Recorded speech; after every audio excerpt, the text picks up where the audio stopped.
বিসমিল্লাহির রহমানির রহিম আলহামদুলিল্লাহি রাব্বিল আলামিন ওয়াল আকিবাতু লিল মুত্তাকিন ওয়াসসালাতু ওয়াসসালামু আলান নবী সাল্লাল্লাহু আলাইহি ওয়াসাল্লাম। সম্মানিত দর্শক, আমরা সকলেই জানি আমরা অত্যন্ত সুস্থতার সাথে এবং আল্লাহর রহমতে সিয়ামের দিনগুলো অতিবাহিত করছি। প্রিয় দর্শক, সিয়াম এটা হচ্ছে মানবতার মুক্তির অন্যতম রাহা। যে ইসলাম, সেই ইসলাম আমাদেরকে সিয়াম পালন করার জন্য নির্দেশ দিয়েছে। আল্লাহ তাআলা কোরআনে সুস্পষ্ট ভাষায় বলেছেন যে কুতিবা আলাইকুমুস সিয়াম কামা কুতিবা আলাল লাযিনা মিন ক্বাবলিকুম লাআল্লাকুম তাত্তাকুন, অর্থাৎ হে ঈমানদারগণ, তোমাদের উপর সিয়াম ফরজ করা হয়েছে যেমনটি ফরজ করা হয়েছে পূর্ববর্তী লোকদের উপর। প্রিয় দর্শক, এই যে পৃথিবীতে আবহমান কাল থেকে গোত্রে গোত্রে, জাতিতে জাতিতে এবং বিভিন্ন ধরনের সম্প্রদায়ের ওপর সিয়ামের যে বিধান, এটা আল্লাহ তাআলা জারি রেখেছেন। কেন? তার মূল কারণ আল্লাহ নিজেই বলছেন যে লাআল্লাকুম তাত্তাকুন, তোমরা যাতে তাকওয়া অর্জন করতে পারো। প্রিয় দর্শক, একমাত্র তাকওয়াই, আমরা আবারও বলি, অত্যন্ত আত্মবিশ্বাসের সাথে, there is a lot of confidence, যে একমাত্র তাকওয়াই মানুষকে সকল ধরনের অনাচার, অবিচার, ব্যভিচার এবং সকল ধরনের জুলুম থেকে মানবতাকে মুক্তি দিতে পারে তাকওয়া। আজকে আমরা বিশ্বব্যাপী যে সামাজিক অস্থিরতা, পারিবারিক অস্থিরতা অথবা রাষ্ট্রের ভিতরে যে অস্থিরতাগুলো পর্যবেক্ষণ করি, তার একমাত্র সমাধান যদি আমরা সবাই তাকওয়াবান হওয়ার জন্য সর্বাত্মক প্রচেষ্টা চালাই, তাহলে মানুষের উপর মানুষের জুলুম অথবা মানুষ কর্তৃক অন্যান্য প্রাণীর উপর জুলুম এবং পৃথিবীতে মানুষের কারণে জলে এবং স্থলে যে বিপর্যয়গুলো দেখা যাচ্ছে, তার কোনোটি দেখা যাবে না। আল্লাহ তাআলা নিজেই কোরআনে বলেন, যাহারাল ফাসাদু ফিল বাররি ওয়াল বাহরি বিমা কাসাবাত আইদিন নাস, যে জলে এবং স্থলে যে বিপর্যয়গুলো আমরা অবজার্ভ করছি, আমরা পর্যবেক্ষণ করছি, প্রিয় দর্শক, এগুলো আমার আর আপনাদের কারণেই তথা এই মানব সমাজের কারণেই হচ্ছে। আমরা যদি এ থেকে বিমুক্ত হয়ে একটা সুন্দর ধরিত্রী, একটা সুখময় পৃথিবী, একটা শান্তিতে ভরপুর বসুন্ধরা বিনির্মাণ করতে চাই, অবশ্যই তাকওয়ার গুণে গুণান্বিত হবে আমাদের সকলকে। প্রিয় দর্শক, এই হচ্ছে তাকওয়া, যে আল্লাহ তাআলা নিজে বলেন যে বিসমিল্লাহির রহমানির রহিম ওয়ালাউ আন্না আহলাল কুরআ আমানু ওয়াত্তাকাউ লাফাতাহনা আলাইহিম বারাকাতিম মিনাস সামাই ওয়াল আরদ, যদি এই জনপদের অধিবাসীরা ঈমান আনতো আর তাকওয়া অবলম্বন করত, তাহলে আল্লাহ তাআলা বলছেন অবশ্যই আসমান আর জমিনের বরকতের যে দরজাসমূহ আছে, প্রাচুর্যের যে দরজাসমূহ আছে, আল্লাহ তাআলা বলছেন যে আমি সেটা অবারিত করে দিতাম। প্রিয় দর্শক, আমরা যদি তাকওয়া অর্জন করি, তাহলে আমাদের সকল ধরনের সমস্যার সমাধান হতে বাধ্য। আমরা যেহেতু আপনাদের সাথে যে কথাগুলো আমরা বলছি, তার অধিকাংশই অর্থনৈতিক জীবনকে ঘিরে। আজকে আমরা অত্যন্ত গুরুত্বপূর্ণ বিষয়, যে ইসলামী আইনে ভরণ পোষণে পিতা মাতার দায়িত্ব, সন্তানদের ভরণ পোষণ কে করবে? রাষ্ট্র করবে না সমাজ করবে না ব্যক্তিকে করতে হবে? কে করবে? এটা নিয়ে আমরা আজকে অত্যন্ত গুরুত্বপূর্ণ আলোচনা করার প্রয়াস চালাবো। প্রিয় দর্শক, আজকে আমরা ঘরে ঘরে অথবা সমাজে, রাষ্ট্রে অনেক ধরনের অনাহার এবং অবিচার দেখি। আমরা এটা দেখি যে পিতা তার দায়িত্ব পালন করছেন না, মাতা তার দায়িত্ব পালন করছে না, আত্মীয় স্বজন তার দায়িত্ব পালন করছে না, রাষ্ট্র তার দায়িত্ব পালন করছে না। অথচ আমরা যে ওয়েলফেয়ার সোসাইটির কথা বলি, আমরা যে কল্যাণকর রাষ্ট্রের কথা বলি, একটি ওয়েলফেয়ার সোসাইটি, একটি কল্যাণকর রাষ্ট্র অবশ্যই এই প্রত্যেকটা সমস্যাগুলোর সুন্দরতম সমাধান দিতে তারা বাধ্য। প্রিয় দর্শক, আমরা যে ভরণ পোষণের কথা বলছি, সেটা হচ্ছে ভরণ পোষণটা কি? একজন ব্যক্তি তার অধীনস্থ সকলের খাদ্য, দ্রব্য, বাসস্থান, শিক্ষা, চিকিৎসা সহ তার মানবীয় যে প্রয়োজনগুলো আছে, হিউম্যান যে নিড আছে, তার মানবিক যে ডিমান্ড আছে, এই ডিমান্ডগুলো সম্পূর্ণভাবে ওই ব্যক্তি কর্তৃক পরিপূরণ করাকে আমরা বলতে পারি যে এটা তার ভরণ পোষণের মধ্যে পড়ে বা তার আওতায় পড়ে। অথবা ভরণ পোষণ বলতে আমরা ব্যক্তি কর্তৃক তার অধীনস্থদের খাদ্য দেয়া, তার বাসস্থানের ব্যবস্থা করা, তার শিক্ষার ব্যবস্থা করা, তার চিকিৎসার ব্যবস্থা করা, তার বস্ত্রের ব্যবস্থা করা এবং প্রাসঙ্গিক অন্যান্য সকল জরুরি গুরুত্বপূর্ণ বিষয়গুলো মিট আপ করা, এটা ওই ব্যক্তির দায়িত্বে বর্তায়। এক্ষেত্রে আমরা যে সন্তান আদির কথা বলি, যে সন্তান, যে এটা আমরা সহজেই জানি যে paternity is the relation between father and child, যে একজন বাবা আর একজন সন্তানের মধ্যে যে সম্পর্ক গড়ে ওঠে বা যে সম্পর্ক নির্মিত হয়, যে সম্পর্ক আমরা বিনির্মাণ করি, যে সুন্দরতম একটা পবিত্র বন্ধনে আমরা আবদ্ধ হই, সেটা হচ্ছে প্যাটার্নিটি, পিতৃত্ব। যে সমাজের আমরা অনেক দিন ধরে দেখছি, আমরা যে সমাজ বিনির্মাণ করতে চাই, সে সমাজে মৌলিক কথা হচ্ছে যে পিতা তার অধীনস্থ সকল সন্তানের, ইভেন তার স্ত্রী তথা ওই সন্তান যে এর যে মা, এবং ওই ব্যক্তির উপর যদি যেটা হচ্ছে যে ওই ব্যক্তির ওপর যদি নির্ভরযোগ্য বা নির্ভর করে থাকে, নির্ভরশীল থাকে ওই ব্যক্তির ওপর, তার পিতামাতা অথবা তার চাকর বাকর সকলের ভরণ পোষণ এর ব্যবস্থা করা ওই ব্যক্তির উপর বর্তায়, যিনি ঘরে পিতা হিসাবে অভিহিত হবেন। তার পিতৃত্বে যে সমস্ত সন্তানাদির জন্ম নেবে, তার সকল কিছুর ব্যবস্থা করা ওই ব্যক্তির উপর বর্তায়।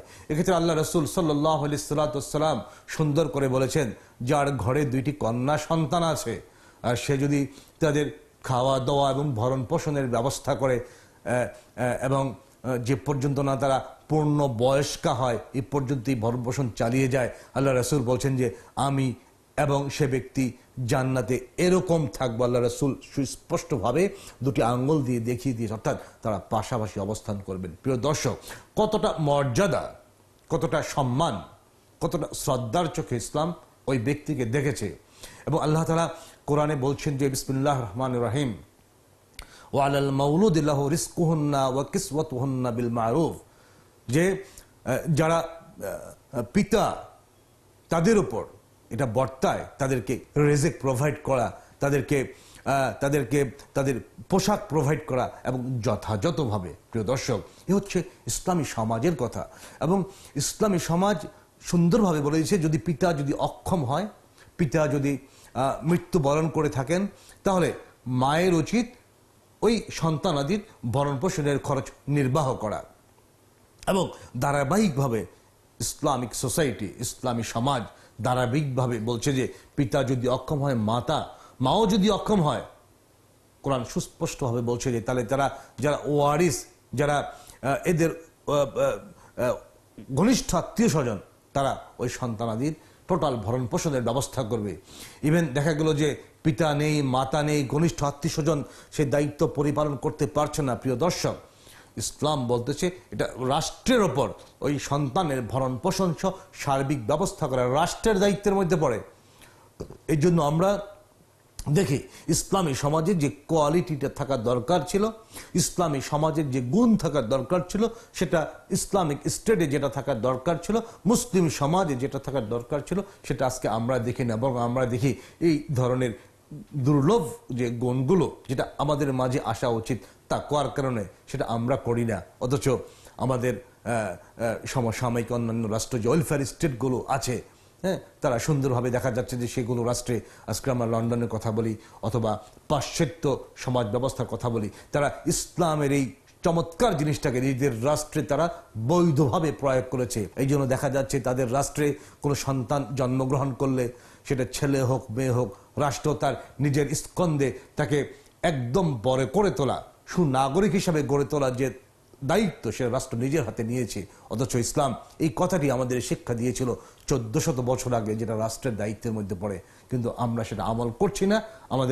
আমাদের অন্য ধর্মের ভাইরা বা বোনেরা সেটার উপর আমল করছেন বলে আমরা দেখি তাদের সমাজে এই জিনিসটা, যে তাদের সন্তানদের বেড়ে ওঠা অত্যন্ত সুন্দরভাবে, নাগরিকদের সুন্দরভাবে বিকশিত হওয়ার যে সুযোগ প্রদান, এটা তারা তাদের সন্তানদের জন্য করে দিয়েছেন। প্রিয় দর্শক, ইসলামিক সমাজে, মুসলিম সমাজে ছেলে এবং মেয়ের মধ্যে পার্থক্য করাকে ইসলাম নিষিদ্ধ ঘোষণা করেছে।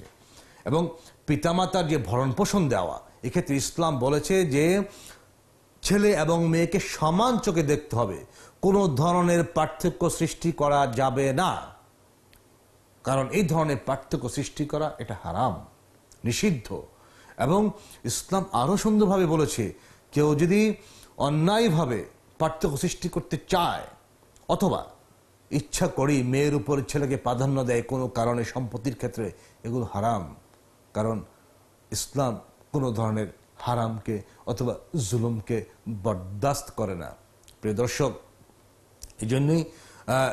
এই জন্যই সন্তানাদির ব্যাপারে সমভাবে দেখা, সমান চোখে দেখা, ভরণ পোষণের ক্ষেত্রে ইসলাম এটা করতে বলেছে। আসুন আমরা এটা করি, যে ছেলে আর মেয়ের মাঝে কোনো ধরনের বৈষম্য সৃষ্টি না করি। প্রিয় দর্শক, রাষ্ট্রের যে দায়িত্ব, সেক্ষেত্রে আমরা হযরত ওমর রাদিয়াল্লাহু তাআলা আনহুর কথা তুলে ধরতে পারি। উনি চমৎকারভাবে বলেছেন, আমি যদি আরো কয়টা দিন বাঁচি, আল্লাহর শপথ, ইরাকের বিধবা মহিলারা আর যাতে রাষ্ট্রের মুখাপেক্ষী না হয় আমি সেই ব্যবস্থা করে দিয়ে যাব।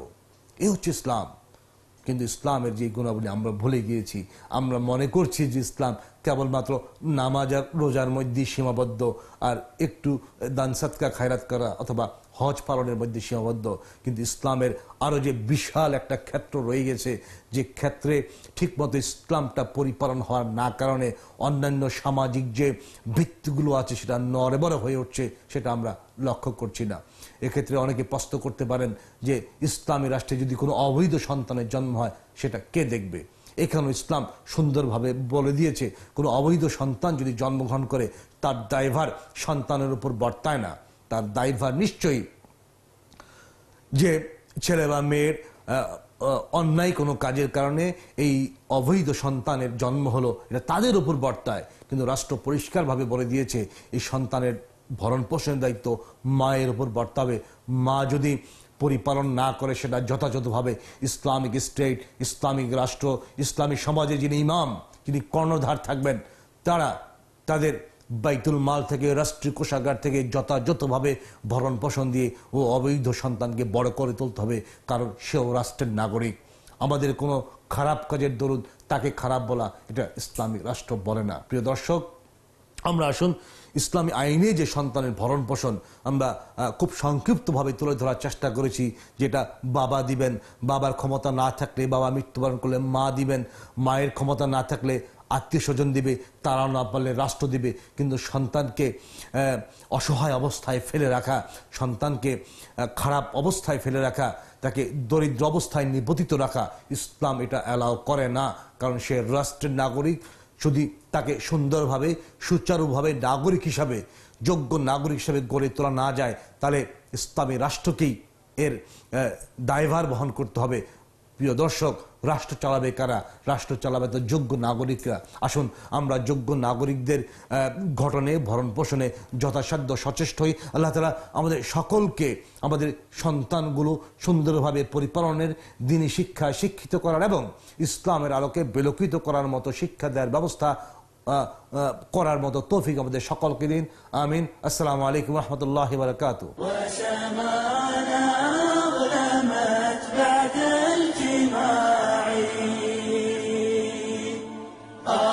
لو تدري بحب